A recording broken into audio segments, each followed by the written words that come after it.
Bonjour à toutes et à tous, je suis Pauline Capmas, journaliste, autrice et créatrice de contenu. Bienvenue dans ce nouvel épisode de Grossophobia, le podcast qui déconstruit les idées reçues sur le poids et met en lumière la grossophobie ordinaire à travers des décryptages, des interviews et des témoignages. Pour ne manquer aucun épisode, je vous invite à vous y abonner sur votre plateforme d'écoute, mais aussi à suivre le compte Instagram Grossophobia Podcast. Ça prend quelques secondes, c'est gratuit et ça m'aide énormément. Si vous aimez ces ressources, n'hésitez pas à les liker, à les commenter et à les partager autour de vous. Grossophobia. J'ai toujours été coquette, mais je me suis longtemps interdit de porter des vêtements qui me plaisaient, parce que j'étais convaincue d'être trop grosse pour être belle dedans. Par exemple, quand j'étais au collège, c'était la mode des crop tops, même si on n'appelait pas encore ça comme ça à l'époque. Et au fond de moi, j'enviais toutes ces filles qui exhibaient leur parfait ventre plat. Je rêvais de pouvoir, moi aussi, exposer mon nombril au grand air. Mais j'étais persuadée que d'abord, il fallait que je devienne mince. Que ce serait trop la honte de porter ce genre de t-shirt avec mon ventre rebondi. Sauf que, même quand je suis devenue mince, j'ai mis énormément de temps à m'autoriser ce genre de vêtements. Parce que mon ventre n'était pas complètement plat, je ne voulais pas attirer le regard sur cette partie de mon corps qui me complexait tant. Désormais, je me permets davantage de fantaisie dans ma garde-robe. Excite le noir, bonjour les couleurs et les motifs. Pourtant, il m'arrive encore de bouder certains vêtements parce que je les trouve trop moulants ou que j'ai l'impression qu'ils me grossissent. Et de rêver à une morphologie parfaite qui me permettrait de pouvoir porter tout ce qui me plaît. Aujourd'hui, j'ai le plaisir de recevoir Anaïs Orsini, journaliste mode, influenceuse et coach en images. Dans cet épisode, elle nous parle de la mode grande taille et nous délivre une foule de conseils pour s'habiller tendance lorsqu'on porte une taille 44 ou plus. Elle évoque aussi, plus généralement, la grossophobie ambiante qui persiste dans l'industrie de la mode, malgré la mise en avant de mannequins plus size sur les podiums depuis quelques années. Je vous souhaite une très bonne écoute. Grossophobia. Bonjour Anaïs. Bonjour. Merci beaucoup d'accepter de participer au podcast. Ça me fait super plaisir. Le plaisir est partagé. Pour commencer, je veux bien te laisser te présenter en quelques mots pour ceux qui ne te connaissent pas. Alors moi, je m'appelle Anaïs Orsini, j'ai 40 ans. Je suis celle qui gère la chaîne Je suis moi et toi tais-toi, qui est une chaîne qui s'adresse aux femmes rondes et qui va s'intéresser à la mode grande taille, mais aussi au body positive. D'accord. Et qu'est-ce qui t'a poussé à vouloir te spécialiser dans la mode grande taille ? Alors moi, j'ai une formation de journaliste et en fait, à un moment donné, je me suis retrouvée sans emploi et je me suis dit que moi, mon rêve, c'était d'avoir un magazine, enfin pas un magazine, mais d'avoir des rubriques qui parlent de mode grande taille, dans les magazines et j'avais beau frapper à la porte évidemment des magazines féminins français, elle restait bien fermée, sur le bout de mon nez donc je me suis dit: «Bah, je vais lancer un magazine». Super. Et donc j'ai lancé un magazine sur internet et ça a marché pendant 5 ans, c'était sympa. Juste ça marchait suffisamment, pour, continuer, mais pas assez pour que je puisse me rémunérer et avoir une vraie vie. Oui. Donc au bout d'un moment, j'ai dû prendre la difficile décision de fermer et de me lancer sur YouTube plutôt que en tant que magazine parce que YouTube est beaucoup moins, demandeur en termes de budget que, avoir un magazine parce que pour ceux qui ne savent pas, avoir un magazine, oui, c'est vrai qu'on est payé par, les abonnements et les ventes du magazine, mais il y a aussi beaucoup, qui passent à travers les publicités. Sauf qu'on va en parler plus tard, la mode, en France, même les marques qui font de la mode grande taille sont ultra grossophobes et ne veulent pas communiquer sur leur marque et du coup, on n'avait pas de publicité et pas de publicité, c'est juste pas possible, en fait. Non. Parce que c'est un tel budget, d'organiser des shootings, d'organiser des interviews, ça demande vraiment de gros moyens et à un moment donné, il a fallu prendre cette difficile décision. Donc je me suis rabattue sur YouTube qui était beaucoup moins demandeur. Très longue réponse, désolée. Non, c'est très bien. Et puis, je comprends, de toute façon, il faut pouvoir payer son loyer à la fin du mois. Donc, Exactement. ouais, malgré toute la bonne volonté du monde, parfois, quand il n'y a pas le choix, il faut faire ce qu'il faut faire. Si tu veux, on peut commencer par rentrer vraiment dans le vif du sujet. Allons-y. Est-ce que tu penses que les personnes grosses sont suffisamment représentées dans le monde de la mode ? Évidemment que non. Évidemment que non. si on fait un prorata du nombre de personnes en surpoids en France ou même dans les pays occidentaux en général, Mmh. on voit qu'il y a une sous-représentation et que de toute façon, il y a un réflexe de cacher les gros, Ouais. que ce soit dans la mode, que ce soit aussi dans les espaces publics, que ce soit, enfin, voilà, surtout en France, en fait, hein. Je sais pas pour le Canada, mais en France, on a cette réputation de la femme parisienne, fine, tout ça, le chic à la française, et du coup, évidemment, c'est cultivé quoi par les médias français. C'est vraiment encouragé, et donc évidemment, une femme qui ne va pas répondre à ces critères-là ne va pas être représentée en France. Il y a les gros, mais il y a aussi les personnes racisées, il y a les gays, enfin voilà quoi. Mmh. Tout ce qui ne correspond pas à ce dogme à la française est sous-représenté en France. Malgré l'essor, j'imagine, des mannequins grande taille, ça suffit pas en tout cas? Bah, l'essor des mannequins grande taille, je sais pas si tu as remarqué, mais il y en a pas beaucoup des Français. Oui. Oui, oui, Donc c'est vrai. Mmh. voilà, ça s'explique. Je pense que les pays anglo-saxons, qui ont une culture anglo-saxonne ont vraiment un côté beaucoup plus pragmatique là-dessus. C'est-à-dire que, bon, il y a des gros, bah, il faut les représenter, quoi, Mmh. et encore, il y a quand même des résistances, mais je pense que, les gens se réalisent pas à quel point les Français sont, très, très, très réfractaires, très grossophobes, on va dire, hein, tout simplement. Et à quel point, l'obésité est un gros mot en France, hein, «Tu grosse», c'est un gros mot en France. Alors qu'en fait, c'est un adjectif, hein. Voilà, donc c'est vous dire si, on est vraiment dans un on revient de loin, quoi, et donc la représentation en France des mannequins grande taille, mais il y en a presque pas. Les seuls mannequins grande taille, qui travaillent et qui sont français, bah, ils travaillent aux États-Unis ou en Grande-Bretagne, ils travaillent pas en France. Enfin, quand je veux dire qu'ils travaillent, je veux dire qu'ils font que ça. Parce qu'évidemment, il y en a d'autres qui travaillent, mais qui font du mannequinat à côté. Mmh. Je parle vraiment des gens qui, sont 100 mannequins grande taille. Il y en a pas qui arrivent à faire une carrière en France. OK. Et donc, ben, c'est vrai qu'en il y a le fait que les personnes grosses ne soient pas suffisamment représentées dans le monde de la mode, et ça se répercute un peu en magasin puisque, en France, la plupart, des magasins de vêtements ne proposent pas de vêtements au-dessus de la taille 44, et même parfois 42 pour les vêtements plus haut de gamme. Mmh. Donc si voilà, pour ceux qui sont au Canada, qui nous écoutent, ça représente une taille, 10 ou 12. Ouais. Pourquoi est-ce que c'est si difficile de trouver sa taille en magasin quand on est gros? En France, bah, comme je dis, c'est un pays extrêmement grossophobe qui cultive son idée de la minceur et son image, de la femme parisienne, par excellence. Et puis il y a aussi, en fait, c'est très simple, hein, le milieu de mode, français Oui. est, extrêmement grossophobe. Il y a que des gens très, très minces qui y travaillent, enfin presque que.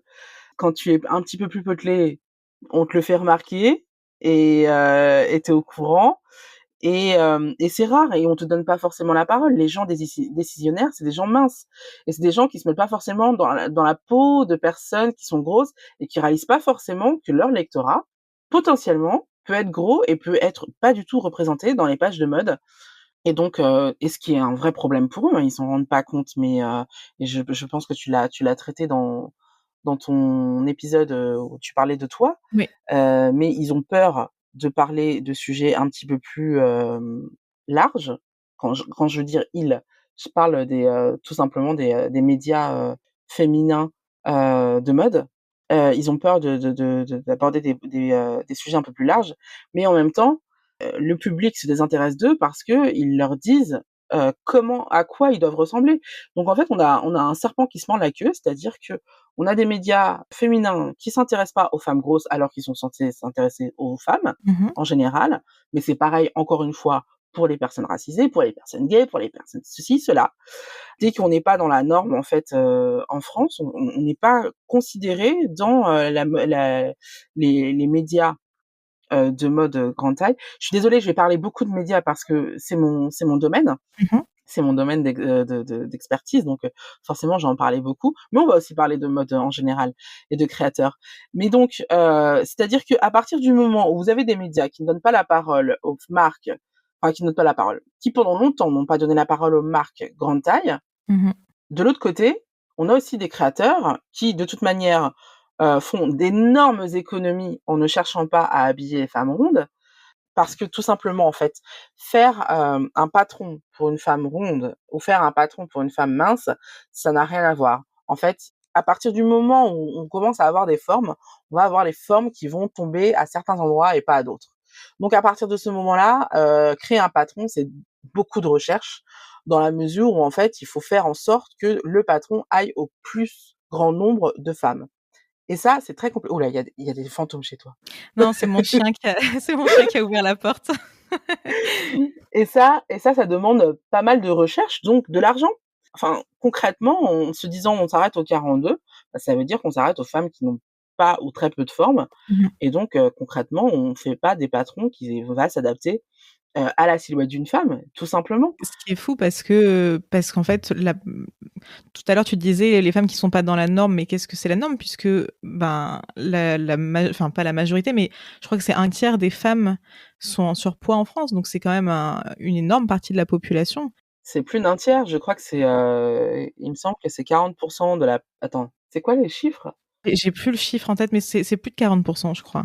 Mais comment on peut se couper d'un marché aussi gros, en fait? Enfin, ça n'a même économiquement, je trouve que ça n'a pas vraiment de sens. Mais surtout quand on voit que les femmes qui font du 36, qui sont le même nombre de femmes qui font du 52, elles ont 10 fois plus de choix. Mmh. Ouais. Non, il y a clairement, de la grossophobie, clairement, il y a le côté, financier, certes, mais il y a aussi, un côté idéologique, un côté, voilà, les gros, on veut pas les représenter, quoi. Ouais. On veut pas les habiller, on veut pas que des grosses rentrent dans nos magasins parce que c'est pas bien vu. On veut pas, faire des campagnes de pub avec des grosses parce que, bah, les obèses, c'est dégueulasse. Enfin voilà, il y a clairement une résistance de la part du monde de la mode qui s'était atténuée un petit peu avec, la fin des années 2000 et le début des années 2010, Mmh. mais qui revient au galop, quoi. Oui, bah, d'ailleurs, on voit ça parce qu'il y a des marques comme, H&M, Mango ou C&A qui récemment ont retiré leur rayon grande taille des magasins physiques. Donc j'imagine que ça s'inscrit dans ce même mouvement, en fait.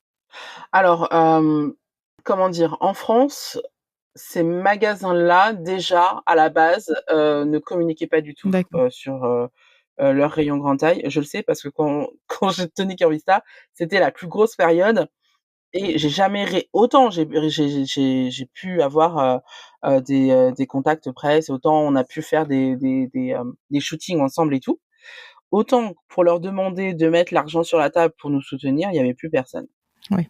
Donc voilà, c'est comment dire? Il y a un manque de volonté de communiquer. Disons que beaucoup de marques, de vêtements de prêt-à-porter grande taille veulent bien faire de la grande taille et encore, il a fallu batailler pendant des années, mais il y en a qui y viennent. Le problème, c'est que, après, ils ne veulent pas communiquer et donc encore une fois, c'est un serpent qui se mord la queue. C'est-à-dire que quand tu fais de la mode, tu ne peux pas faire de la mode, sans passer par de la publicité puisqu'on est sur un produit qui génère une certaine image et donc Oui. pour une marque, tu es obligé de construire ton image et si tu ne fais pas de la publicité, tu ne construis pas ton image. Tu ne peux pas faire de la mode en passant que par les influenceuses, c'est pas possible. Mais c'est étonnant parce que du coup, ça veut dire que ces marques-là ne veulent pas communiquer sur de la grande taille parce que pour eux, ça donne une image qui, selon eux, est négative. Pourtant, ces dernières années, on a vu quand même un regain d'intérêt, enfin, ou en tout cas un essor de l'intérêt pour tout ce qui était, body positive, inclusivité. Est-ce que ce serait pas bénéfique pour eux de communiquer justement sur l'inclusion? C'est bénéfique quand ça les intéresse. Ouais. Je pense notamment à des marques comme Etam Mmh. qui font, genre on est body positive, mais quand on regarde, les tailles de Etam, elles vont jusqu'au 42 quoi.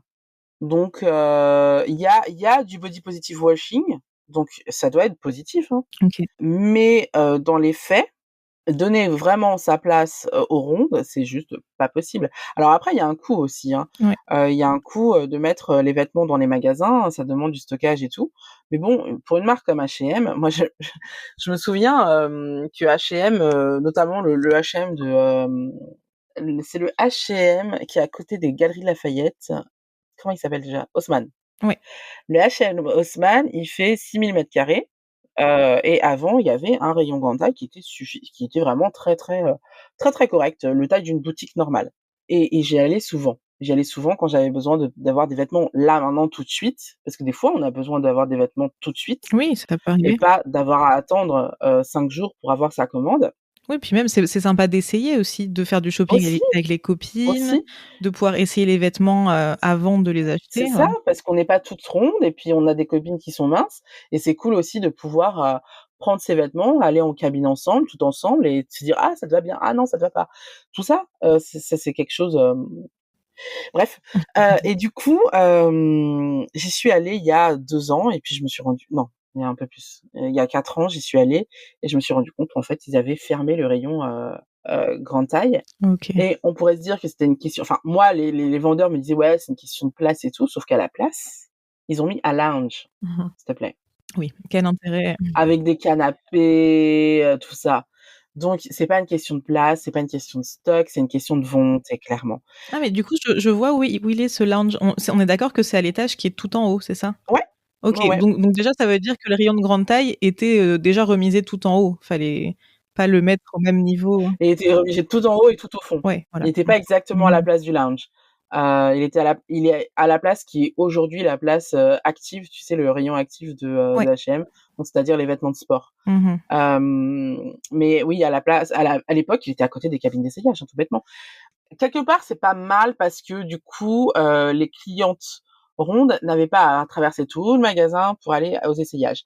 Mais en même temps, on peut se demander s'il y avait pas une volonté de cacher les clientes. Oui. Et c'est vrai qu'il y a aussi ce côté où, bah, les clientes, rondes sont souvent un peu complexées et du coup, ont parfois peur d'aller en magasin. Il y a aussi ça qu'il faut voir Mmh mh. en qu'il faut, voir en compte. Mais bon, quand même, le problème reste le même, c'est-à-dire que, bah, aujourd'hui, à l'heure qu'il est, à Paris, si tu fais, un 52, tu ne peux pas t'habiller. Voilà, Mmh. En tout cas, pas en magasin.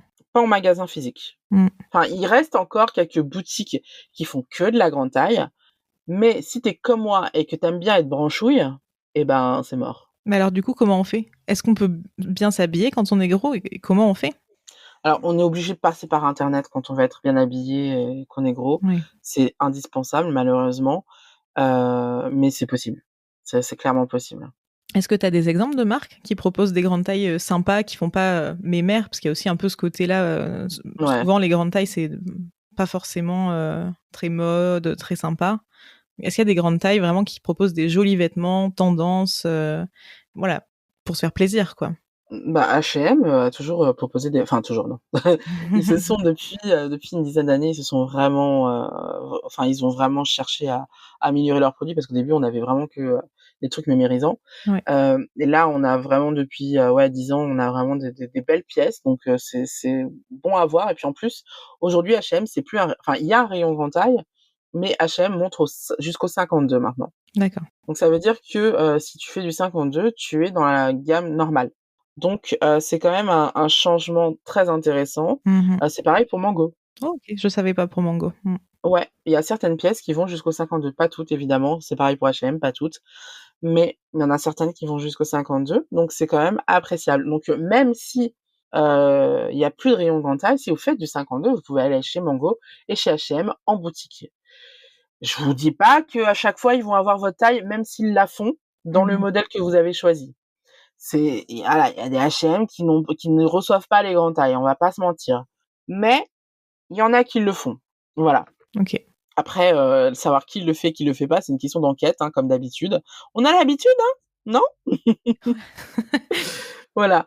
Mais sinon, on a H&M, donc on a Mongo du coup et on a aussi ASOS qui Oui. a toujours fait des vêtements. Bah, alors, le problème d'ASOS, c'est que depuis le Brexit, les prix, sont vraiment devenus super importants.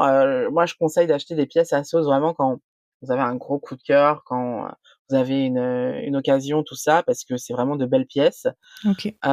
Justement, ils se sont rendus compte que maintenant ils étaient un petit peu trop chers pour les rondes, parce que il faut savoir que les rondes en général, en fait, on sait aujourd'hui que l'obésité, c'est un effet secondaire de la pauvreté. Oui. Donc clairement, les rondes en général, elles ont pas de thunes, quoi.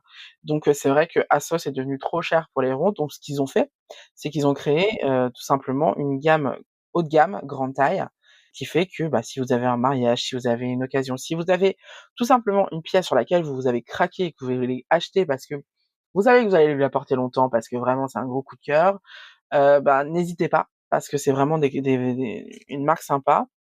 Il y a aussi River Island que j'aime beaucoup, surtout pour les blazers. Je connais pas du tout. Ils ont des vêtements assez bien coupés. Bon, ça c'est encore une marque européenne. Je vais citer que des marques européennes. Enfin non, je vais en citer une autre, mais pas européenne. Mais on va en venir tout de suite d'ailleurs. Je vais dire un gros mot pour beaucoup de personnes.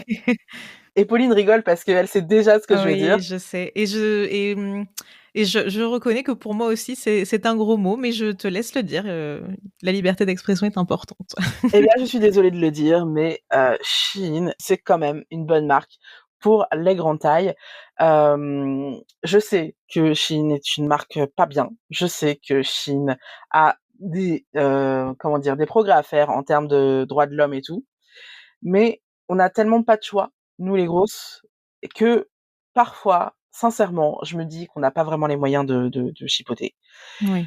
Donc, moi, quand je vois une marque qui est pas chère, qui fait des vêtements bien, à la mode, heu, qui te permet de t'habiller comme ta copine qui est fine comme un fil de fer et qui a toujours les vêtements les plus tendances, et moi je dis oui. Je suis désolée, mais je suis une modeuse, je suis une amoureuse des vêtements et moi je sais pas, mais quand tu parles à mon cœur comme ça, je dis oui, je suis désolée.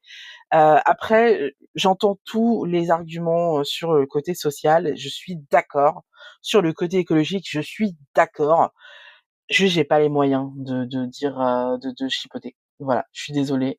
C'est vrai que quand on en a parlé la première fois, il y a quelques semaines en préparant un peu le podcast, Mmh. sur le moment, ça m'avait un peu fait tiquer parce que je m'étais dit: «Ouais, mais Shein, j'ai même pas forcément envie de faire de la promo pour cette marque». Bon, Mmh. et c'est pas forcément moi ce que je fais, mais c'est vrai qu'après du coup, je me suis quand même un peu renseignée et selon, une étude, publiée en 2020, l'étude Aubé-Piroche, l'obésité est 2 fois plus répandue au sein des catégories les plus modestes, c'est-à-dire ouvriers et employés, que chez les cadres supérieurs. En France, je crois que c'est 75 des obèses, 74 je crois. 74 des obèses font partie de la classe ouvrière. Oui, non, là, c'était vraiment une comparaison, mais oui, oui, ça ça Mmh. ça n'empêche pas. Il y a un lien avec le niveau d'études aussi. Un quart des Ouais. personnes qui ont arrêté leurs études en primaire sont obèses contre 7,3 chez les diplômés du supérieur. Enfin, il y a un vrai lien avec le niveau socio-économique. Donc oui, je comprends que, parfois, quand on n'a pas le budget, c'est compliqué. Après, peut-être que tu peux aussi nous donner peut-être des exemples, si on veut vraiment faire le choix, d'être à la mode, mais pour autant de faire attention au côté, plus écologique, social. En gros, si on veut éviter la fast fashion, pour, dire les mots, comment faire? Voilà, quand on est gros, qu'on veut s'habiller de façon sympa, mais qu'on souhaite éviter la fast fashion. Déjà la première chose des choses, enfin pardon. Déjà la première chose des choses à voir, c'est que, quand si on veut éviter la fast fashion, déjà il faut, se retirer de l'esprit de vouloir être à la mode. Je pense que c'est déjà la première chose. Il faut vouloir être stylé, mais pas forcément à la mode, et de toute manière, je pense que c'est beaucoup plus intéressant d'être stylé que Mmh. d'être à la mode personnellement, mais chacun voit midi à sa porte. Moi, je pense que ce qui est bien, c'est de choisir les bonnes marques avec des bonnes pièces. En fait, moi, ma méthode, c'est, de choisir des basiques. D'accord. Il y a 7 basiques, c'est-à-dire le jean, le trench, le blazer, les chemises blanches, le t-shirt ou le pull blanc ou noir ou noir, Mmh. et il y en a un autre non, il y en a 2 autres normalement. Il y a, la petite robe noire, et il y en a un autre que j'oublie. Je sais plus. J'ai dit le jean? Ouais, tu as dit le jean. Je suis pas experte mode, donc je pourrais pas trop t'aider. Bon, j'ai oublié, j'ai un trou, je suis désolée. Mais c'est pas grave, si tu t'en rappelles, je l'ajouterai en Parce que description. c'est peut-être le pantalon noir, mais j'ai décidé de le retirer parce que pas tout le monde a besoin d'un pantalon noir, je pense. Donc voilà, ouais, je crois que c'est ça. Au début, je disais un beau pantalon noir, mais en fait, je pense que pas tout le monde aujourd'hui a besoin d'un beau pantalon noir. Donc, Ouais. le jean, ça fait très bien l'affaire. Donc, on va retirer le pantalon noir. Donc, on va dire 6 pièces. Donc voilà, on a 6 pièces super importantes que tout le monde devrait avoir dans son dressing et qui te permet vraiment, en fonction du style qu'on choisit sur ces pièces-là et en fonction du fait de les choisir par rapport, pardon, avec sa morphologie, Mmh. on peut être super stylé rien qu'en ayant ces pièces-là. Alors, il y a certaines pièces qu'on aura plusieurs fois, en plusieurs coloris, on va pas se mentir. Mais voilà, c'est des pièces, vous les avez dans votre dressing, vous pouvez pas vous tromper et en plus, ça peut vous permettre enfin voilà, d'avoir beaucoup de choix de tenues différentes avec juste 6 pièces. Et puis après on peut accessoiriser, faire des mix and match, Voilà, j'aime avec bien, ouais. des chaussures différentes, des sacs différents, avec, enfin voilà, des bijoux, tout ça. On peut en faire des tenues totalement différentes, c'est vraiment très, très joli. Par exemple, je pense à la robe noire, on peut la porter avec un trench, on peut la porter avec le blazer, on peut aussi la porter avec une chemise blanche au-dessus, donc ça nous fait une jolie jupe. Pareil, on peut mettre le t-shirt au-dessus, ça fait une Mmh. jolie jupe de nouveau. Enfin voilà, c'est des pièces qui sont super importantes et ces pièces-là, moi, ce que je préconise à mes clientes qui n'ont pas d'argent et en plus, qui ont envie d'être, écolo et qui ont pas envie de dépenser des 1000 et des cents dans de la mode, Mmh. mais achetez-les de bonne qualité de manière à pouvoir les garder le plus longtemps possible. Sauf le jean, parce que le jean, comme on a les cuisses qui se frottent Oui, ça en s'use. général, Mmh. eh bien, ils font pas long feu, donc ça sert à rien de mettre 100 balles dans un jean parce que, au bout de quelques mois, il va être, mort et c'est bien normal. De toute façon, il faut bien accepter le fait que quand on est J'ai ronde fait l'expérience de ça, oui. En m'achetant un Levi's en me disant: «Ouais, ça va durer, bien plus longtemps». non, Pas vraiment, non, non. faut pas. Vraiment, faut pas. Mais tout ce qui va pas être pantalon, en fait, vraiment acheter de la bonne qualité parce que vous allez voir que vous allez les garder longtemps et en fait, finalement, choisir quelques pièces comme ça et mettre le prix, investir dans, des pièces qui vous vont super bien, qui vont parfaitement à votre morphologie et qui vont tenir dans le temps, vous allez voir que vous allez dépenser beaucoup moins d'argent que si vous suivez la mode et que vous achetiez des trucs sur un coup de tête. Oui. Donc ça pour moi, c'est vraiment le côté petit budget, tu as un petit budget, Mmh. investis. Mais alors ça, c'est très compliqué parce que du coup Moins mais mieux. ouais, moins mais mieux. Mais ça, c'est très compliqué parce que du coup, sur le coup, on a beaucoup d'argent à sortir. Donc psychologiquement, c'est très compliqué. Mais moi, ce que je préconise vraiment, c'est de mettre de l'argent de côté au fur et à mesure. On ne sait plus aujourd'hui faire des économies pour dépenser plus tard. On vit plutôt à crédit. Mais vraiment, déjà, vivre à crédit, c'est plus cher, hein. Et vraiment, mettre de côté 10 balles par mois, si vous avez un petit budget, vous mettez de côté 10 balles par mois. À la fin de, je sais pas moi, au bout de 6 mois, vous pouvez vous acheter, par exemple, un soutien-gorge Elomi. Il y a aussi ça, aussi, qui est important, les soutiens-gorge. Oui. Pour moi, c'est hyper important. Je sais qu'il y en a qui sont en mode no bras et qui préfèrent avoir des brassières. Quand on a une très, très, Oui, très forte poitrine. personnellement, j'ai adopté le no bras et j'ai une forte poitrine, enfin, pas la des plus fortes, bon, je peux dire ma taille, mais je fais du D et Ouais, mais le D, ça va encore. Quand tu es au-dessus du E, ouais, voire oui, F, oui, c'est vrai. là, c'est plus possible. Moi, je peux pas. Mais pour autant, j'ai moins mal au dos, en fait, depuis que je mets plus de soutien-gorge et je me rends compte Ah quand ouais? je mets un soutien-gorge, pourtant je le choisis à ma taille et tout, mais ça me le fait, d'avoir les comment dire? Les bretelles qui soutiennent du coup, ma poitrine et qui appuient sur mes épaules, sachant que moi j'ai des problèmes de dos, hein, déjà de base et ben Mmh. je me retrouve avec des torticolis, je me retrouve avec plus mal au dos que quand j'en porte Mais pas. tu vois, c'est ça, c'est pour ça que je te disais que c'est important d'avoir un bon soutien-gorge et c'est là où j'ai fait vraiment le lien, quoi et je me suis dit: «Ah ouais, ça change la vie». En fait, j'ai découvert la marque Elomi par hasard, Mmh mh. parce qu'ils avaient, soldé un soutien-gorge et qu'à ce moment-là, j'avais de la thune. Donc et je me suis trompée de taille à ce moment-là. D'accord. Selon moi, je m'étais trompée de taille. Sauf que je l'ai passé, c'était ma bonne taille. Et là, je me suis rendu compte de la différence, en fait. Avoir un bon soutien-gorge à ta taille, Oui, ça change tout. je te jure que tu ne sais pas. Tant que tu as pas essayé, tu ne peux pas savoir le soulagement que c'est. C'est un truc de dingue. Tu as une belle poitrine, Mmh mh. tu as pas mal, tu as mal nulle part. C'est comme si tu étais à poil, mais en même temps, tu es soutenue. C'est comme si un mec te tenait les seins, en fait. C'est un truc de ouf. C'est hyper pratique et c'est, hyper confortable.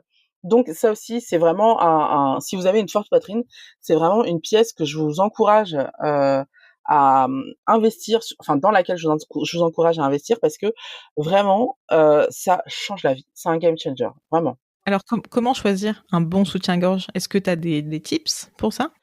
Waouh, j'en ai plein, mais les filles, il va falloir accepter d'essayer parce que d'une marque à une autre, d'un modèle à l'autre, on va avoir des tailles pardon totalement différentes. Ouais. Donc là au niveau des tailles, je peux pas vous dire quelle taille vous faites. Il y a certaines marques qui peuvent vous dire quelle taille vous faites dans leur marque et encore, tant que vous n'avez pas essayé, ne prenez pas ça pour argent comptant. Les guides détails, je me fais toujours avoir moi personnellement. Ah ouais, mais en fait, ce qui est important, en fait, c'est de voir, comment tombe le soutien-gorge. C'est-à-dire que ta baleine, en fait, elle doit aller jusque derrière ton sein, vraiment, Mmh. derrière ton sein et se coller, tu sais la jointure entre seins, elle doit être collée contre ta poitrine. OK. À partir du moment où elle est pas collée contre ta poitrine, ça veut dire que ton soutien-gorge est trop petit et tu dois pas avoir de démarcation sur le sein quand tu mets ton soutien-gorge. Ça fait sens. Sinon, c'est que le bonnet est trop petit. Voilà, c'est que le bonnet est trop petit. Si ton soutien-gorge remonte derrière, c'est que le dos, enfin le tour de dos est trop large. S'il me remonte vachement, hein, Oui, il oui, y a oui. des fois, moi ça remonte un petit peu parce que déjà je les serre à fond et en plus, j'ai vraiment une lourde poitrine, quoi. Donc moi ça remonte un petit peu, mais si ça remonte de ouf, genre tu ne peux pas, attraper ton soutien-gorge derrière pour le retirer, Mmh. c'est que c'est trop grand. Le tour du dos est trop grand. OK. Alors moi, il y a un truc aussi qui me gêne avec les soutiens-gorge qui ont des baleines. C'est pour ça que, bon, je suis Mmh. plutôt adepte du no-bras, mais ça m'arrive aussi de mettre des brassières et occasionnellement des soutiens-gorge parce que avec telle ou telle robe, je trouve ça plus joli Mmh. d'avoir la poitrine bien galbée.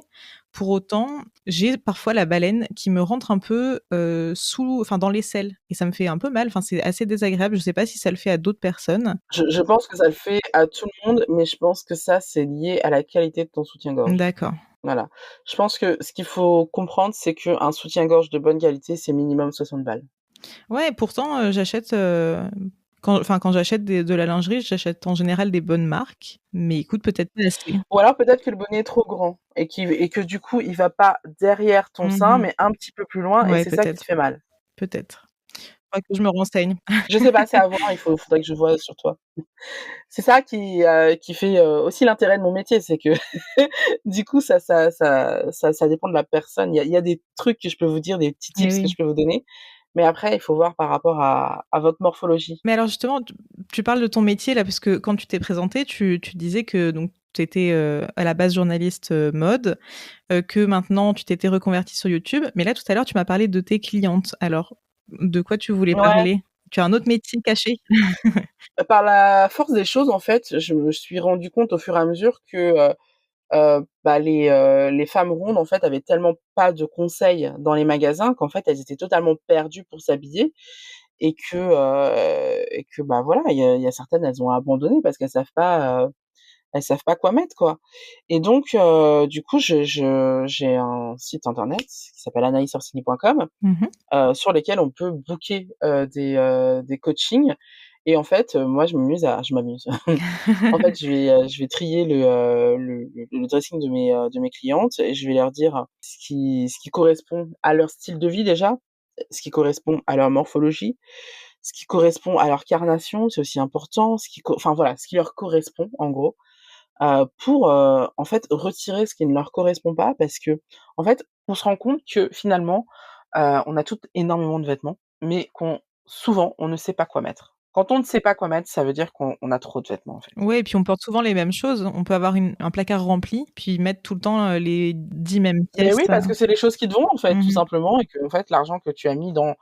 les autres vêtements, bah, c'est tout simplement de l'argent que tu aurais pu économiser pour faire autre chose Oui. ou pour acheter des vêtements que tu aimes, enfin que qui te vont vraiment, mais de meilleure qualité ou alors, les acheter en plusieurs coloris ou, voilà, quoi. Mais d'avoir quelque chose que vraiment tu vas porter, en fait et ça, c'est aussi très important dans ce monde d'hyperconsommation, de pouvoir se dire, en fait, finalement, «Est-ce que je vais vraiment le porter, quoi?» Oui. Après, je dis ça, mais étant, youtubeuse, de mode, grande taille, vous imaginez bien que je reçois plein de trucs que je ne porte, qu'une seule fois. Mmh. Mais c'est mon métier, j'ai une excuse. Qu'est-ce que tu en fais après? Ça m'intéresse. Qu'est-ce que j'en fais après? Je le revends en Tu général. OK. Voilà. Parce que je considère que, même si, je les ai reçus gratuitement, il y a eu un gros débat au début de ma chaîne, mais comme même si je les reçois entre guillemets «gratuitement», en fait, ça représente du travail dans le sens où j'ai dû réunir une communauté pour les recevoir. Je les ai pas reçus, pour, la beauté de mes yeux et du coup, je considère que c'est une façon de me rémunérer, en fait et que du coup en plus, je suis une petite youtubeuse, je suis pas une grosse youtubeuse donc que des grosses youtubeuses donnent leurs vêtements parce qu'elles en ont tellement que voilà, je peux comprendre, mais moi, j'ai clairement pas les moyens Oui, de parce que donner, même quand ouais. on fait un concours et qu'on donne des vêtements, en fait, faut savoir que nous, on va payer les frais de port, en fait. Du coup, même ça, c'est quelque chose qu'on va payer. Donc certaines youtubeuses peuvent se le permettre. Moi, c'est pas encore mon cas. Malheureusement, j'espère que ce sera un jour Mais je te souhaite de pouvoir le faire à un moment. exactement, exactement, de tout cœur. Et d'ailleurs, bah, ça donne une petite astuce supplémentaire pour pouvoir, s'habiller sympa à moindre budget. Il y a aussi, bah, tout ce qui est Vinted, vêtements d'occasion. Je sais qu'en friperie, c'est plus compliqué, de trouver sa taille aussi. Enfin moi, j'ai fait des Ouais. friperies parisiennes, franchement, et pourtant, hein, je fais un 42-44, hein. Je j'ai pas, Oh non, mais c'est mort. j'imagine que quelqu'un qui fait, du 52, enfin Ah, c'est c'est mort. voilà. Non, mais oui, il y a un site comme Vinted où on peut trouver des trucs sympas, enfin voilà, quoi. C'est vrai que moi, j'avoue que j'achète pas beaucoup sur Vinted. OK. Je vends surtout. J'achète pas beaucoup tout simplement parce que, bah, on m'offre des vêtements gratuitement donc Oui. au bout d'un moment, Oui, il y a plus besoin d'acheter. voilà, déjà que je plaide contre la surconsommation, mais alors là, si en plus je m'amusais à racheter, mais ça m'arrive quand même de temps en temps. Des fois, je vois des pépites et je les prends, OK. mais voilà, je revends beaucoup sur Vinted, et c'est un super bon plan, de suivre des influenceuses, grande taille qui font votre taille et de voir, les vêtements. Surtout, comment dire? Suivez-les sur, Vinted, enfin je veux dire, abonnez-vous à leur compte pour être prévenu dès qu'il y a enfin dès qu'elles font leur feed dressing. Comme ça, vous avez les vêtements, quand elles le mettent direct, en vente et ça vous permet de pas passer à côté de pépites, quoi. Mmh. Mais, c'est un super bon plan, de suivre des influenceuses, qui font votre taille et de pas hésiter à leur acheter. Mais surtout, le conseil que je vous donne, c'est de pas, chercher à, marchander leur prix parce que, bah, il y a quelqu'un qui va passer derrière vous et qui va leur donner le prix qu'elles demandent et du coup, elles le savent. Moi, je le sais. Donc moi, je dis non, systématiquement et ça fait perdre à beaucoup de filles des ventes et à chaque fois, je leur dis: «Mais je vous ai dit de pas chercher à marchander. Pourquoi vous cherchez?» Donc voilà. OK. Bon, bah, merci pour l'astuce. On a parlé des basiques, Mmh mh. des soutiens-gorge. On n'a pas trop évoqué les chaussures. Est-ce que c'est important de choisir des bonnes chaussures quand on pèse lourd? Évidemment, évidemment, les chaussures, c'est méga capital, on peut j'y vais y arriver. On peut se faire mal au dos, très facilement, quand on est ronde, hein, voilà, faut penser qu'on va demander à nos chaussures de porter 100 kilogrammes, donc bah, c'est pas rien. Du coup, j'ai mes marques évidemment et surtout, moi ce que je préconise et là les véganes vont avoir le poil qui s'hérisse encore, je suis désolée mais quand tu es grosse, tu es obligée de porter du cuir, quoi. Ou alors il y a des véganes, enfin il y a du cuir vegan de bonne qualité, Mmh. mais même ça, le cuir vegan de qualité, c'est un coût aussi, d'accord? Donc si tu vois des chaussures à 40 balles, fuis, fuis. Alors pourquoi? Pourquoi est-ce qu'il faut fuir, les chaussures pas trop chères? Tout simplement parce que les fournitures pour faire, des chaussures qui soient confortables et qui soient, durables, bah, c'est cher, voilà. Et puis encore, il y a le design aussi qu'il faut payer, qu'il faut chercher, la Mmh. recherche, le développement. Ça doit représente de l'argent donc concrètement, une paire de chaussures à moins de 80 €, je parle de chaussures basses, hein, je parle pas de bottes, on est d'accord? Ouais. Une paire de chaussures basses à moins de 80 €, fuyez, c'est pas des chaussures de bonne qualité et comme vous êtes ronde et que vous faites, 100 kilogrammes, voire plus de 100 kilogrammes, eh bien, vous allez demander à vos pieds et donc à votre dos, parce que le dos est une continuité des pieds, de prendre en charge des choses qui sont déjà à la base assez compliquées. Oui. Évidemment, les personnes en surpoids ont évidemment beaucoup plus de chances d'avoir des problèmes de dos. Mais alors si en plus vous lui demandez, de porter votre poids avec des chaussures qui ne sont pas adaptées, Mmh. bah alors là, voilà, quoi. Mais là, tu vois, c'est marrant. Enfin, je réfléchis en même temps que tu me parles, et on touche quand même à un autre paradoxe, et je trouve ça fou, quand on est gros, de devoir faire des compromis, du coup, soit sur la santé, soit sur ses valeurs si on est végane, Ouais, soit sur son porte-monnaie. ouais. En fait, c'est dommage, quoi. Moi, alors, je suis pas végane, mais je suis végétarienne et j'essaye de consommer le plus possible de produits véganes quand même. Mmh. Et je me dis, mais ça fait chier, en fait. Ça fait chier de se dire qu'il y a finalement pas trop de choix pour une personne grosse. Soit elle est obligée, si elle veut vraiment acheter quelque chose de qualité et qui est conforme à ses valeurs, elle doit dépenser une énorme somme. Mmh. Soit sinon, si elle veut dépenser moins, eh ben, il faut qu'elle renonce à ses valeurs. Enfin, mince, pourquoi on pourrait pas avoir tout, en fait, hein? Pourquoi il y a pas plus de marques qui proposent, j'ai pas de réponse, hein, mais je trouve ça tellement dommage. Alors moi, j'ai découvert, l'année dernière une marque super de bottes et de baskets. J'espère qu'un jour ils feront des chaussures de ville. Mmh. Mais donc une super de marque qui fait du vegan, qui s'appelle Gabilou avec un Y, OK. qui est évidemment européenne, qui est franchement assez cool. Franchement, les produits sont vraiment de qualité et on est sur des, vraiment, je suis vraiment épatée, quoi. Donc voilà, ça existe, Ouais. mais c'est hyper rare et encore une fois, la paire de bottes, c'est 120 €, quoi. Ouais, faut pouvoir, tout le monde peut pas forcément s'acheter une paire de bottes à plus de 100 €. Après, j'ai envie de te dire, on n'achète pas une paire de bottes tous les 4 Non, matins, non, donc c'est vrai. je pense que pour moi, la paire de bottes, tu achètes une tous les 10 ans, c'est bien, quoi. Donc tu peux, dépenser 110 balles, tous les 10 ans. Alors d'ailleurs les bottes, parlons-en, parce que moi ça me rappelle un mauvais souvenir de quand j'étais plus jeune. Ouais. Maintenant ça va parce que, bah, j'ai perdu du poids donc j'ai moins ce problème. Mais à l'époque, je faisais de l'équitation et je me rappelle très bien Ah! que, je ne pouvais pas m'acheter les bottes d'équitation que ma sœur ou mes cousins avaient. Pourquoi? Ouais. Parce que mon mollet ne rentrait pas dans les bottes d'équitation. Donc Mmh mh. j'étais obligée d'acheter, des bottes de pluie, Décathlon, enfin des bottes de jardinage, et Ouais. je me tapais un peu la honte au cours d'équitation parce que tout le monde avait les belles bottes noires, voilà, et moi j'avais les bottes de jardinage, marron, et ouais, ça m'a un peu traumatisée, quoi, dans l'enfance. Alors moi, à l'époque, j'avais une astuce, plus sympa qui me rendait un petit peu plus mode, encore plus mode que mes copines. C'est que je portais mes Doc Martens violettes OK. et que je mettais des mini chaps par-dessus Ah, c'est pas mal. Ouais. et j'avais trop la classe et en plus avec un t-shirt violet toujours et je peux vous dire que j'avais grave la classe. Mais alors il existe aujourd'hui des marques qui font des bottes, d'équitation, grande taille, enfin pour les gros mollets. Il y en a 2, j'en connais 2. Attends, je me souviens plus du nom. Je vais chercher. D'accord. Si tu retrouves, pareil, je l'ajouterai, dans la description en dessous, comme ça, on pourra partager à tout le monde. Et est-ce que, au-delà de l'équitation même, est-ce qu'il y a des marques de bottes aussi mode, qui sont adaptées pour les gros mollets? Ouais, il y a de plus en plus d'entreprises des marques grande taille, enfin des marques qui font de la grande taille qui se disent: «OK, les bottes, c'est un sujet pour les rondes». Moi, j'adore les bottes de chez, Ella Popken. OK. Par contre, c'est un certain coût, hein, on va pas se mentir, c'est 150 € pardon, la paire de bottes. J'aime aussi beaucoup les bottes de Duo Boots et là, c'est encore plus cher. C'est à peu Mmh. près 250 €. Mais encore une fois, comme je l'ai dit, une paire de bottes, on n'en achète pas tous les 4 matins. C'est ça. Moi, j'ai une paire de bottes, Duo Boots que j'ai achetée, il y a 7 ans maintenant.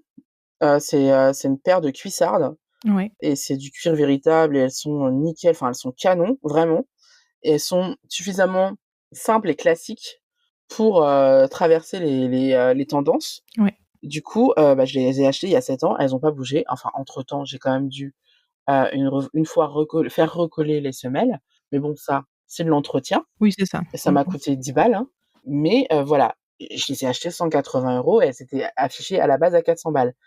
Je les ai achetées en solde. C'est même en solde, c'est un investissement de ouf. Ça m'a piqué, je vous le dis honnêtement, ça m'a piqué très, très fort. Mais depuis, tu me montres des paires de cuissardes, je me dis: «Non, mes cuissardes, elles sont mieux» et donc je n'achète plus de cuissardes.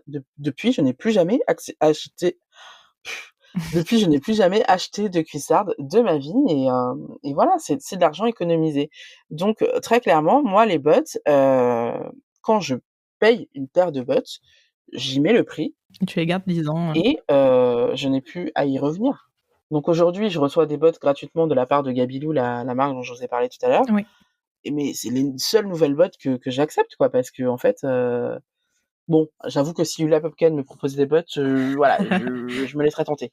Mais voilà, j'en achète plus, en gros, j'en achète plus. Oui, c'est ça, on revient à, acheter moins mais mieux, en fait. Ouais, c'est ça. Et d'ailleurs, est-ce que, enfin, il y a une tendance en ce moment, hein, c'est de faire soi-même. Mmh. Est-ce que c'est une bonne option pour s'habiller stylé à moindre coût? Ou est-ce que même maintenant, les tissus, ça commence à revenir quand même assez cher, hein? Bon, on va pas s'acheter des bottes avec, qu'on a fait de soi-même, hein, Non, on c'est va pas se mentir, être bottier, c'est un métier, bah, être couturière aussi, mais bon, la couture, c'est quand même beaucoup plus accessible.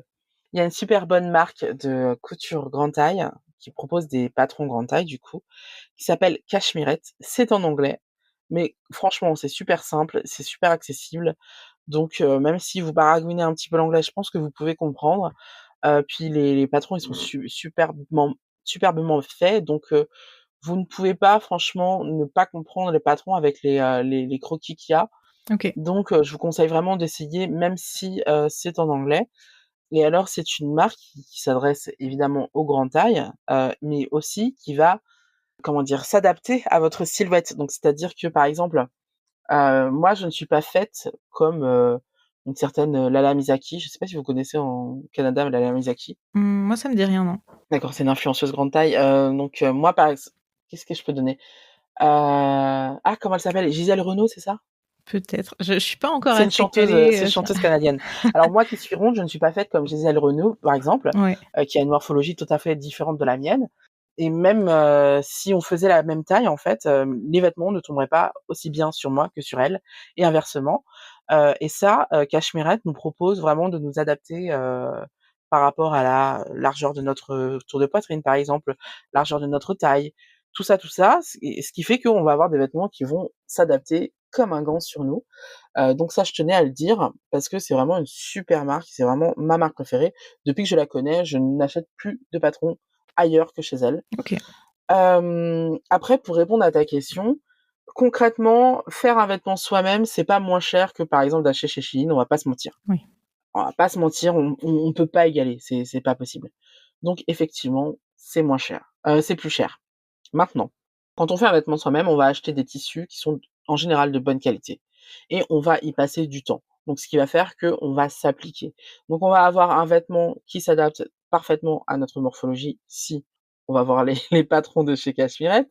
On va avoir un vêtement avec des matières premières de bonne qualité. On va avoir un vêtement avec des finitions de bonne qualité. Donc on va avoir un vêtement qui, certes, nous aura coûté un petit peu plus cher que certaines marques, mais pour le rapport qualité-prix, on sera vraiment, vraiment, vraiment gagnante. Mmh. C'est-à-dire que, comment vous donner un ordre d'idée? Tiens, il y a une veste que j'ai envie de faire. Je rêve de me faire une veste en velours, ces temps-ci parce que c'est mon délire. Je sais pas pourquoi en ce moment j'ai envie de me faire une veste en velours. J'ai regardé les prix, les vestes en velours de bonne qualité que je vois, c'est 120 €. Eh ben, avec Cachemirette, je vais pouvoir me faire une veste à hauteur de, attendez, le tissu, j'ai acheté 20 balles, le patron, il vaut 14 balles, je crois. Mmh. Donc 34 €. Bon, il y a le fil, mais le fil, je l'ai déjà. Bon, il y a la machine à coudre, mais effectivement, j'ai déjà Oui, tu l'as aussi. déjà. Donc, voilà, je vais avoir une veste qui coûte 120 € en magasin, qui va me coûter 34 € et qui, en plus, va être totalement adaptée à ma morphologie. Et non seulement ça, mais en plus, là, je veux me faire une veste en velours, Mmh. mais, au printemps, si je veux me faire une veste rose, et ben, je vais pouvoir me faire une veste rose. Et pareil, elle sera totalement, sur mes mesures et elle sera totalement adaptée à ma morphologie.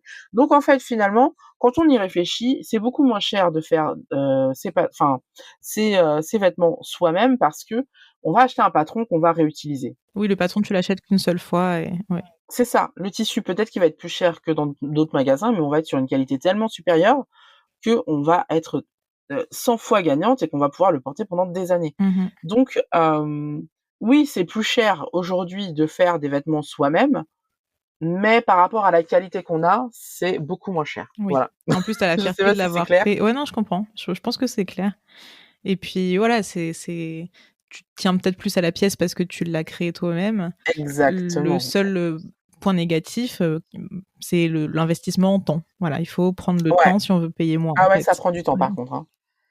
Surtout que, des fois, on commence un truc et en fait, on l'a monté à l'envers et en fait, faut tout redécoudre et redecoudre. Effectivement, ça demande beaucoup de temps, mais quelle Ouais. satisfaction une fois Et qu'on l'a c'est fini. sûr que voilà, j'imagine une mère de famille ou un père de famille qui veut faire ses vêtements, mais qui doit aussi s'occuper de ses enfants et Mmh. voilà, c'est sûr que c'est un temps, vaut mieux aimer la Ouais. couture, quoi. Si c'est son passe-temps et que c'est vraiment, son petit moment quotidien de détente, là, c'est cool. Moi qui n'aime pas coudre et qui met 30 minutes pour coudre un bouton, je suis pas sûre que ça me corresponde, par exemple. Ah c'est sûr qu'il faut aimer le DIY. Moi, j'adore ça. Ouais. Faut aimer passer du temps, prendre le temps, mais c'est aussi un plaisir aussi de ralentir Mmh mh. et de prendre du temps pour soi. Ça permet aussi de se vider la tête. Moi, là, il y a un mois, mon chat est parti. C'était très difficile parce qu'il avait 21 ans et je sais que coudre, m'a beaucoup aidée. Mmh mh. Voilà. J'ai eu une rupture aussi, cet été.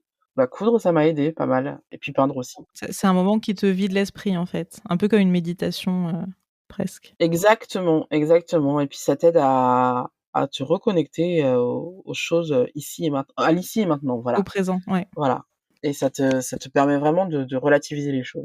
Moi, j'ai ça avec la pâtisserie. J'ai beaucoup de mal à méditer par ailleurs, mais quand je fais de Mmh. la pâtisserie, bah, c'est vraiment le moment où je me vide l'esprit, où je suis connectée à maintenant, en fait, à ce que je fais, à mes Ouais. ingrédients, le voilà, je suis dans le Ah, je présent. connais aussi. La pâtisserie aussi, c'est très, très efficace. Dès que je fais des crêpes, les gens se disent: «Ah, il y a un truc qui se passe là, ça cogite là». Ouais.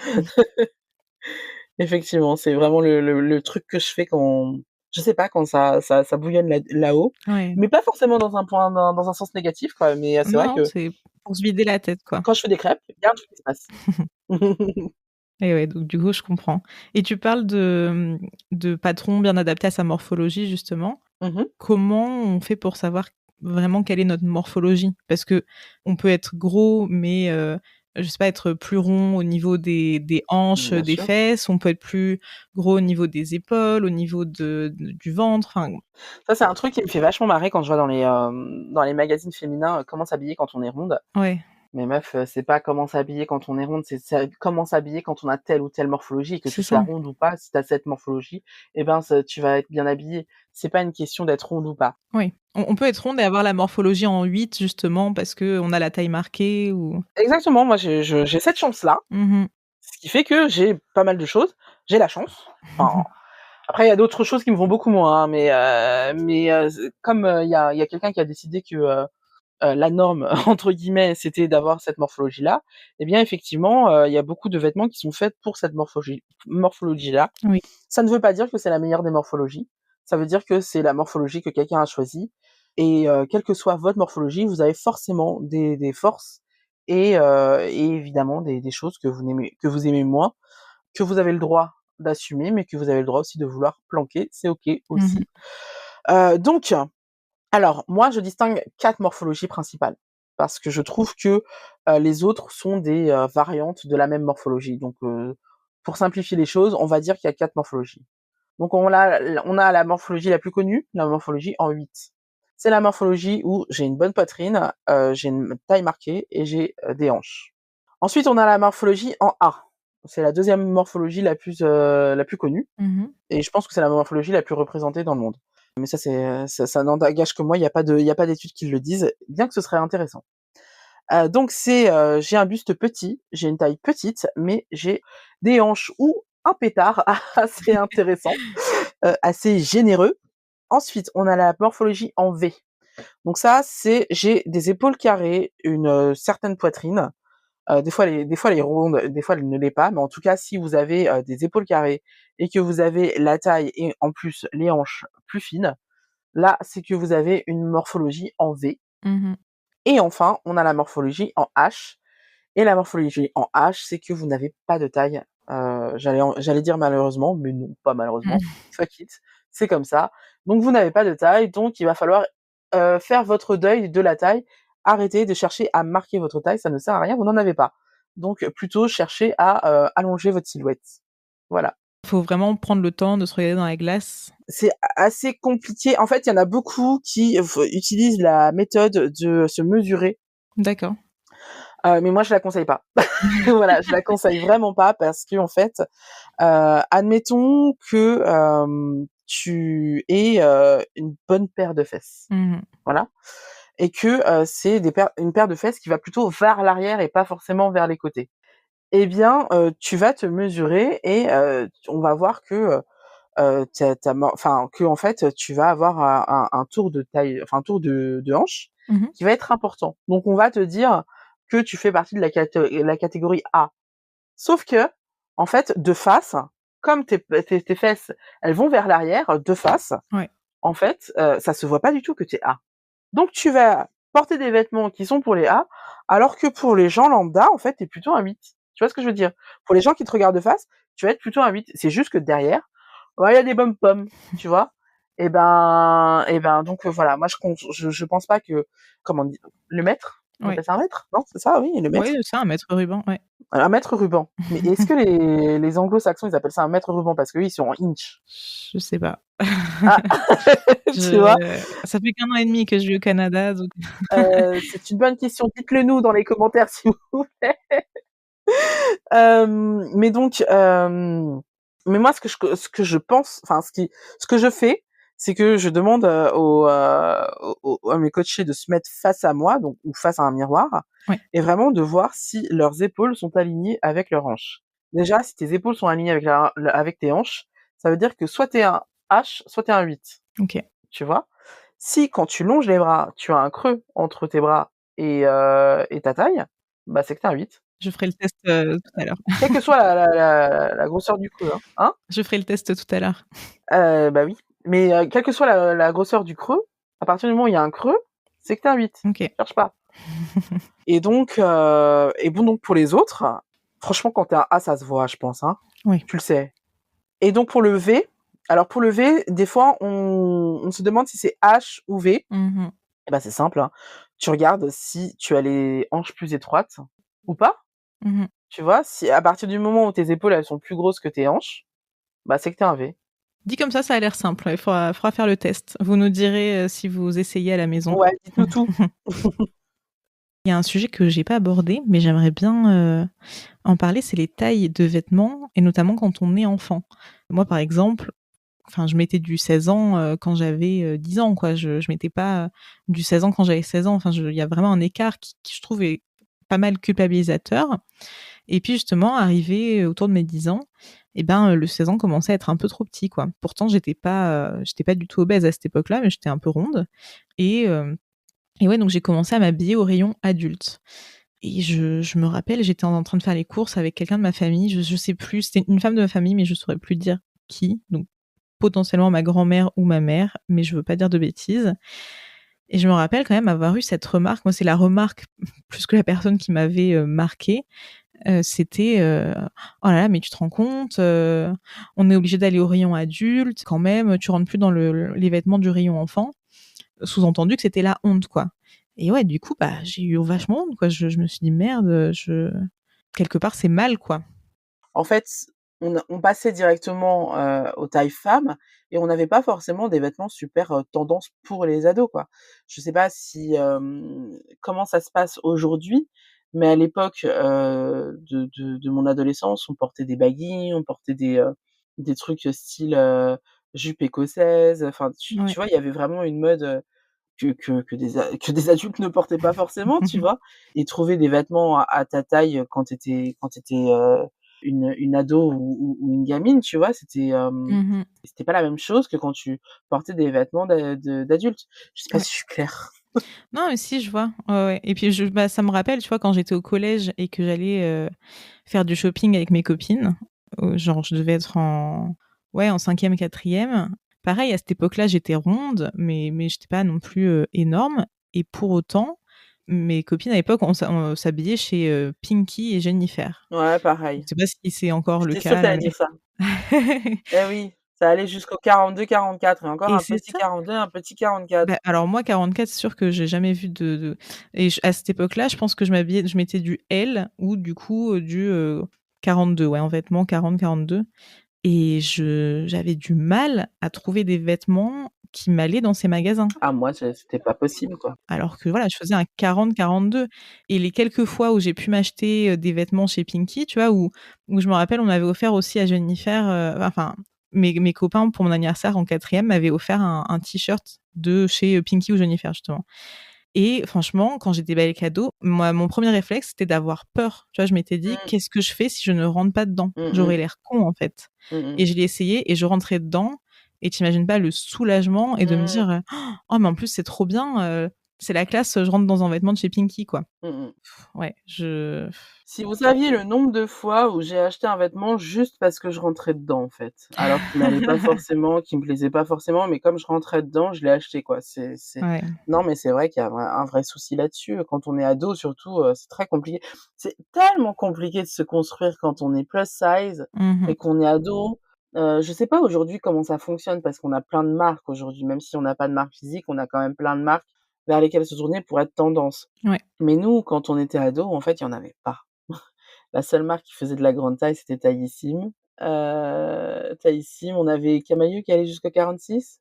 Mais donc, faire de la grande taille, c'était vraiment très compliqué, dans les années 2000, Ouais. fin 90, début 2000 et ouais, je me dis que heureusement, on a réussi à quand même faire bouger les lignes par rapport à ça et que sûrement, des ados ne vivent pas la même chose que nous, sauf pour les boutiques, physiques. Ouais, parce que nous, il y avait pas, enfin et pourtant moi j'ai 31 ans là et pour le coup, même moi, enfin j'avais pas H&M, tout ça, ça existait pas du tout à l'époque, hein. Il y avait ou Si, ça existait. peut-être que ça existait à Paris, j'en sais rien, mais moi j'habitais à la campagne, Ah d'accord. vraiment c'était, pour moi c'était juste, Pinky, Jennifer, quoi. C'était là que Mmh tous mh. les ados s'habillaient. Il y Mmh. avait pas d'autre choix. Si tu voulais être, à la mode Mmh. et accepté par les autres gens, du collège. Ah ouais, ouais, je me souviens très bien de cette époque. Mon Dieu, heureusement que c'est loin. Ouais. Bah, je pense que moi j'ai fait un bon tour de mes questions. Je sais pas, est-ce qu'il y a d'autres sujets qu'on n'a pas abordés et qui te semblaient quand même importants de traiter? Moi, il y a un sujet qui m'intéresse, mais je sais pas si ça va t'intéresser toi, parce que toi, tu t'intéresses aujourd'hui à la mode. Ouais, mais vas-y. Moi, je trouve que la grossophobie, elle se caractérise beaucoup, dans la vie privée Ouais. et en amour. Et moi, j'aimerais beaucoup qu'on parle de la grossophobie amoureuse Ouais, bah, on peut en parler et si tu veux. notamment de l'hypersexualisation des grosses. J'ai prévu un épisode, à 100 là-dessus, mais écoute, ça m'intéresse vraiment d'avoir ton avis, sur le sujet. Donc si tu veux nous en parler, n'hésite pas. Alors, je sais pas comment ça se passe au Canada. J'aime espérer, enfin j'aime, penser que c'est un petit peu différent, que les mentalités sont un petit peu plus évoluées, mais en France, Il y a plus d'inclusivité ici, c'est vrai. Il y a plus de diversité dans la rue, en fait. Par exemple, ouais, ici, tu verras des personnes de toute taille porter des crop tops. Que tu sois mince ou grosse, c'est alors qu'en France, on va te regarder un peu bizarrement si tu mets un crop top, ouais, par exemple. Bon, il y a mmh plus mh, d'acceptation à ce niveau-là. Pour autant, de la grossophobie, il y en a partout, hein. Faut pas se mentir, ouais. il y en a partout. Je pense que ce qui est très difficile à gérer, en tout cas ce qui a été très difficile à gérer dans ma vie, c'est, le fait, d'être ronde Ouais. et de plaire énormément aux hommes, mais d'avoir beaucoup de mal à trouver des mecs qui assument d'avoir une relation avec moi. Et je pense que ça a été vraiment c'est encore une grosse blessure dans ma vie Ouais. et on se rend pas compte à quel point ça nous fracasse, nous, en tant que femmes, en fait, ce genre de choses. Parce qu'on a le sentiment de n'être bonne qu'à ça, on a le sentiment de ne pas avoir de valeur autre que notre corps et on a le sentiment, d'être des merdes, en fait. Mmh. Voilà.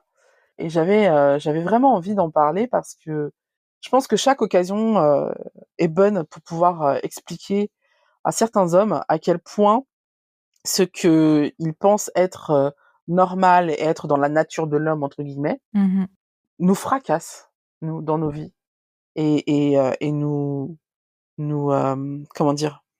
Nous blesse et nous atteint au plus profond de notre être. C'est-à-dire que, moi j'ai commencé à m'arrondir à 11 ans, D'accord. mais j'étais pas ronde à l'époque, hein, j'étais juste un peu voilà, je commençais à avoir Des des formes, formes. en fait, tout simplement.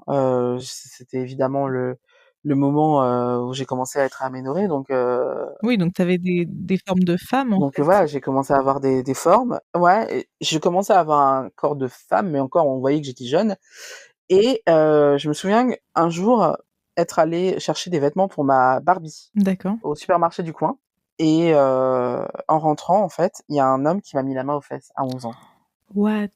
Oh là là, alors que je venais chercher des vêtements pour ma Barbie. mais quelle horreur. Comment tu as réagi face à ça? Comment tu veux qu'une enfant de 11 ans réagisse? J'ai Ouais, sursauté, mais j'ai fait un bond de 2 mètres. ouais. Tu as pas compris ce qui se passait, quoi, Non, j'ai pas compris.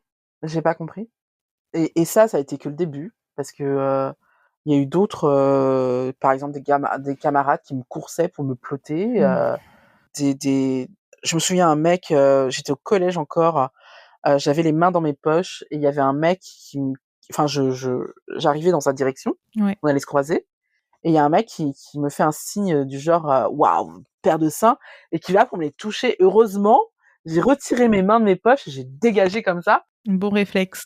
Mais je sais pas si vous réalisez à quel point c'est violent, à cet âge-là de Ah ouais, de mais moi de ça de m'a subir bousillée. ça et je peux vous dire que c'est tellement violent et on se sent tellement souillé et qu'aujourd'hui encore, je ne supporte pas qu'on me mette la main aux fesses. Mon mec, je peux être avec lui depuis des années, il me met la main aux fesses, je saute. Ouais. C'est pas possible. Oui, je comprends. Enfin moi bah, j'en ai parlé là dans l'épisode juste avant, sur mon témoignage Ouais. et bah, ce mec-là au judo justement qui me met les mains, Mmh mh. à plat sur les seins en disant qu'il a toujours rêvé de toucher les seins d'une grosse. Les Mmh mecs mh. dans la cour de récré au collège, qui se frottaient à moi, en mimant Mmh mh. des actes sexuels. Enfin tout ça, c'est vraiment ça fait écho, tu vois, à ce que tu dis Mmh mh. et c'est fou, je pensais que enfin, d'être presque d'avoir été la seule à avoir vécu ça. Bon évidemment, non et c'est triste, hein, Non, non, limite non. je préférerais avoir été la seule à vivre ça et ouais. Non, il y a un véritable problème parce qu'il y a une dichotomie en fait entre le fait, que certains hommes et certains garçons sont attirés par des grosses ou Mmh peuvent être mh. attirés par une femme qui se trouve qu'elle est grosse quoi et le fait que dans notre, société, c'est mal vu Ouais, ouais, ouais. de enfin c'est beaucoup de gens considèrent que les mecs qui sont attirés par les grosses sont des pervers ou qu'ils ont des problèmes. En tout cas, qu'une grosse ne peut pas être attirante.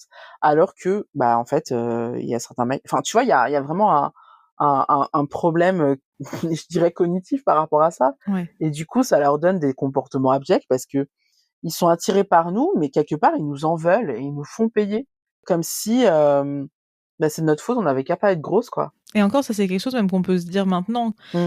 Je pense que quand tu es enfant, tu as même pas ce sentiment-là. Tu as juste l'impression, d'être un objet et juste, un objet de moquerie, de critique. Moi, à ce moment-là, en tout cas, je me disais pas: «Bah, ces mecs-là, ils sont peut-être attirés par moi», hein. Je me disais juste, Ah non, «Ils mais se non, foutent de bien ma sûr. gueule et ils veulent me faire, du mal, quoi». Bien sûr, mais tu es tellement, enfin, moi, quand je me suis reçu ma main aux fesses, je me suis pas dit: «Il est attiré par Ouais, moi». Je bah, me suis surtout à dit: «Ah 11 mon ans, Dieu, il m'a touché les fesses». ouais. Tu vois? Est-ce que tu en as parlé à tes parents ou? Tu sais, c'est MeToo, c'était il y a pas longtemps, quoi, tu vois? Ouais, c'est vrai. Je vous dis que j'avais 11 ans, donc comme j'ai 40 ans, ça fait 29 ans, quoi. Ouais, ouais, ouais. Donc il y a 29 ans, ah putain, je suis vieille, sa mère. Il y a 29 ans, le regard sur, la féminité et les corps, c'est pas enfin, je veux dire, souvenez-vous qu'à l'époque, je sais pas, il y avait De Chavannes, qui montrait des seins à la télé, quoi. Ouais, c'est vrai. Mmh. Donc le corps des femmes était totalement banalisé, c'était un objet Mmh et mh. puis voilà, quoi. Donc je pense que je l'ai dit, mais que, je pense que ça n'a pas enfin si, ça a touché, mais qu'est-ce que tu veux faire? Enfin, quand c'est toute une société qui considère les femmes comme ça, il y a pas grand-chose à faire et c'est ce que je te disais dans les, parce que tu as publié, quand tu as posté évidemment cette vidéo, Ouais, tu as publié, enfin cette vidéo, le ce podcast, podcast, ouais. tu as publié, un reel où je te disais, ouais, Fat Admirer refoulé, les pires Mmh et mh. je pense qu'il faut qu'on parle de ça, en fait. Je pense qu'il faut qu'on parle de la violence qu'on reçoit, quand on est grosse et qu'on reçoit de la part de mecs qui, en fait, adoreraient coucher avec nous et qui soit, le feraient si personne ne regardait, soit, s'interdisent de le faire et nous font payer le fait qu'ils nous trouvent attirantes et ça, je pense que c'est hyper important d'en parler parce que, clairement, pour moi, les violentes les plus agressives, il y a les meufs qui sont, enfin qui sont au régime tout le temps et qui luttent pour rester minces ou pour perdre du poids, qui vont nous tomber dessus. Il y a les masculinistes et il y a les fat admirers refoulés. C'est les 3 qui sont les plus vénères sur nous. Ah, il y a aussi les anciens gros, j'oubliais, les 4e. Et quand on y réfléchit, en fait, toutes ces personnes-là, elles projettent quelque chose sur nous. Mmh. Alors qu'en fait, finalement, c'est le fait qu'on soit comme on est qui les ramène à des insécurités. Ouais, c'est vrai. Ils sont que sur elles, en fait, qui ne parlent que d'elles. Moi, c'est des choses que je vois beaucoup dans les commentaires, sous des vidéos YouTube, sous des reels, Instagram, ce genre de choses de voilà, par exemple, je regardais une vidéo il y a pas longtemps et ça fait écho à ce que tu me dis, d'une nana, qui témoignait sur la grossophobie qu'elle vivait et puis des gens en commentaire qui étaient méchants, hein, vraiment Mmh. et qui disaient, «Non mais faut arrêter, moi-même, je suis obèse et pourtant je sais bien qu'il faut manger moins et machin» ou «Moi-même j'étais gros, j'étais obèse et je sais que» Mmh. et je me dis: «Mais pourquoi?»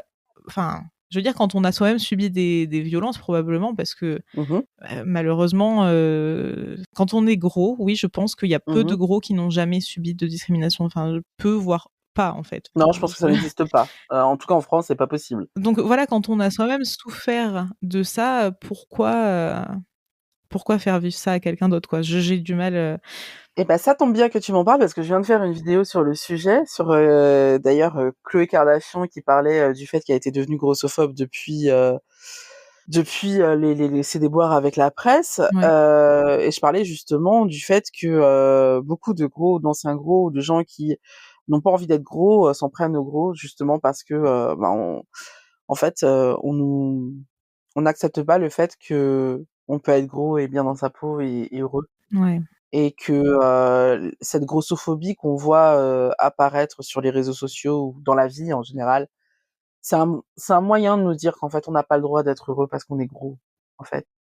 Et bah, moi j'ai envie de dire la meilleure des réponses à formuler à ce sujet-là, c'est: «Soyez heureux, en fait et merde aux cons». Voilà. je pense Mmh. que c'est un bon mot de la fin. Ouais, je trouve aussi. Bah, merci en tout cas. Merci beaucoup d'avoir, pris la parole. Ça a été un plaisir. Merci de m'avoir invitée. Être invitée par toi, c'est quelque chose, hein. Oh, ça me fait trop plaisir, c'est gentil. Ouais, c'est vrai, c'est vrai. Voilà, des bisous les auditeurs. Vous venez d'écouter le 7e épisode du podcast Grossophobia. C'était un échange avec Anaïs Orsini, journaliste mode, influenceuse et coach en images. Un grand merci à elle d'avoir accepté de répondre à toutes mes questions. Si vous avez aimé cet épisode, n'hésitez pas à le partager sur les réseaux sociaux ou à laisser 5 étoiles sur votre plateforme d'écoute. À bientôt!